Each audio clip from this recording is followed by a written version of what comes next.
Hi, welcome to ShowMeTheCurry.com. I'm Hital. I'm Anuja, and today we're going to show you how to make Oats Dosa, a very healthy version.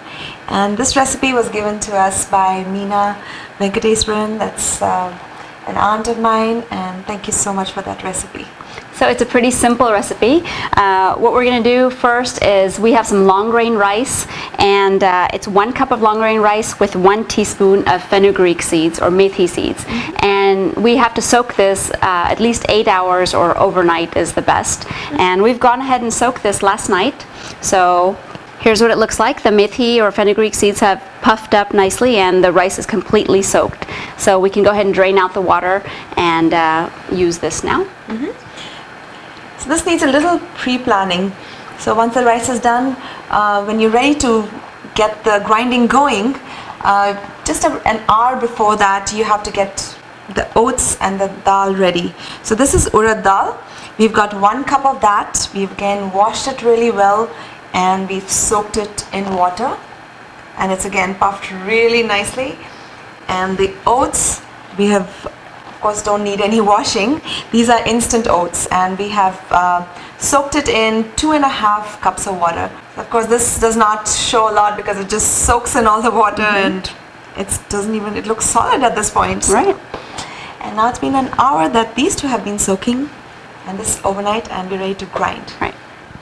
So I've drained off all the water from the rice and the methi seeds, and we're going to add it into our blender. So we're going to use about 1/2 cup of water to help the rice grind, but we're going to add in 1/4 cup at a time. It grinds better that way. So here's 1/4 cup. And we're going to close it up and grind it. See, this is a very little amount of rice, so you might have to keep pushing down a little bit and getting the edges cleared up so everything gets ground.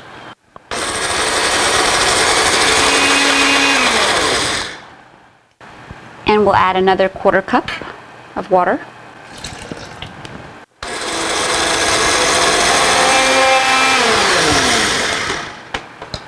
So this looks well done. I can feel a little bit of grit, and that's absolutely fine. To this we're going to add the drained out dal. So that what that'll do is the moisture from here is going to help that grind.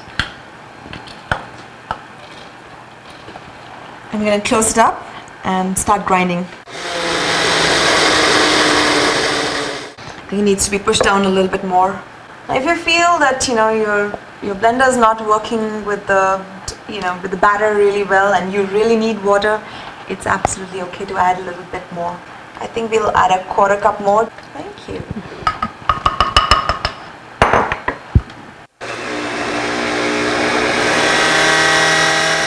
And here goes another 1/4 cup. It's really important to add water in small quantities, especially when you're grinding.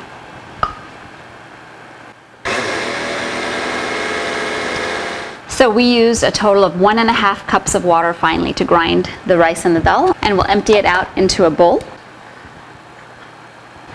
And if you can't get all of it out, it's okay, because we still have one more thing to grind. Right.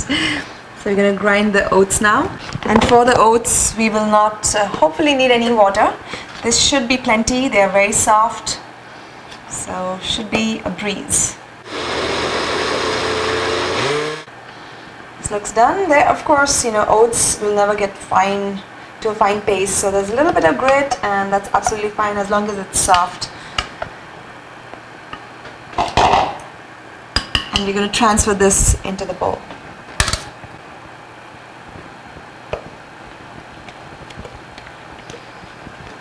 This has been transferred. We're going to give it a mix it really well.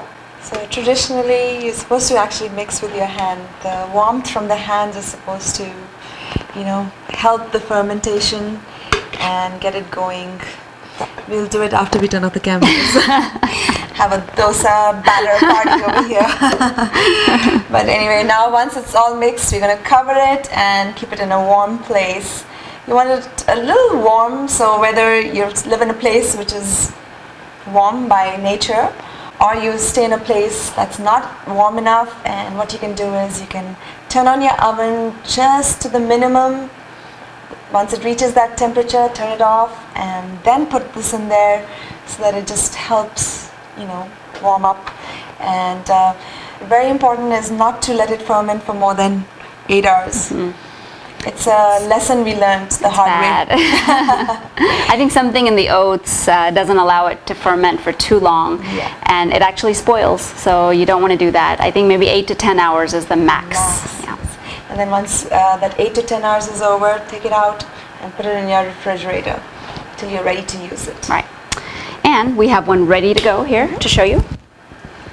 And this has been fermenting overnight, and it is ready. It hasn't risen, like overflowing or anything like that, but you can see a lot of bubbles in there, and you know that the fermentation is in there, ready to go.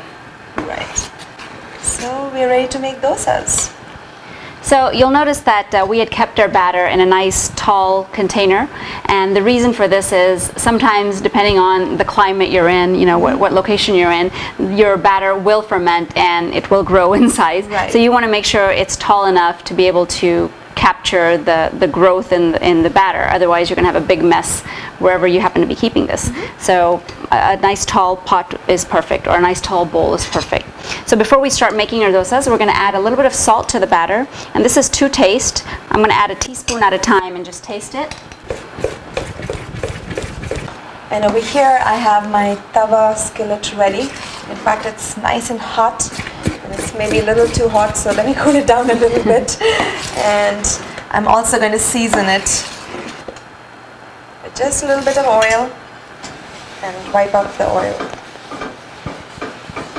Ooh, ready.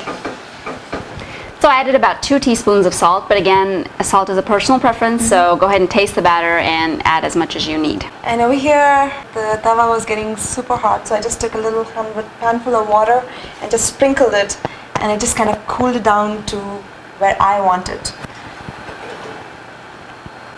I'm going to season the tawa. This is a cast iron one, so it really works out very well. It gives that fantastic flavor. But you can use a non-stick tawa if you have one. Just take a ladleful,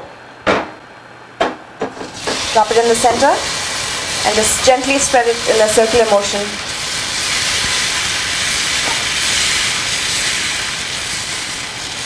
And we're going to take a little bit of oil and just drip it on the dosa. And we're going to wait for the dosa to get cooked underneath and then flip it around. Loosen the edges and flip. Now some people do not like to flip it, and if that works for you, that's absolutely fine. So this is a great alternative to your regular dosa, which is, you know, a big part of rice and a small part of dal, your proteins. And this way you're adding a whole new dimension of oats into it. And I know a lot of people are worried about cholesterol and just eating healthy, eating right. And oats are supposed to be pretty good for that. So since the majority of this recipe is oats, you can feel a little better about eating that. Right, and it's got a very nice flavor, a very different flavor. And it's really nice, I like it. So anyway, this is done. We're going to turn it whichever way we want it and get it off. Of course, these dosas are best had fresh, right off the tawa, not on the tawa, off the tawa. So we're going to carry on and make a few more, and we're pretty much done. So once all the wet part of your batter kind of dries up, and you can tell, you can drizzle a little bit of oil on there. This is a little trick.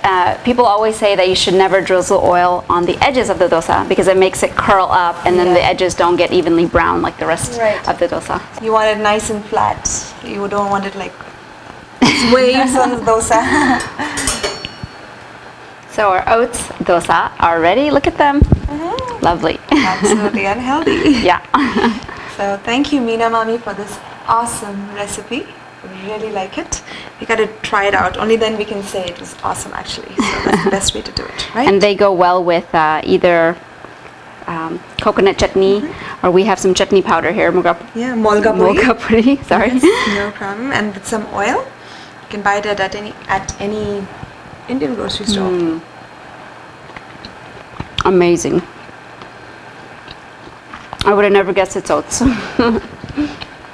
Excellent. Very, very good.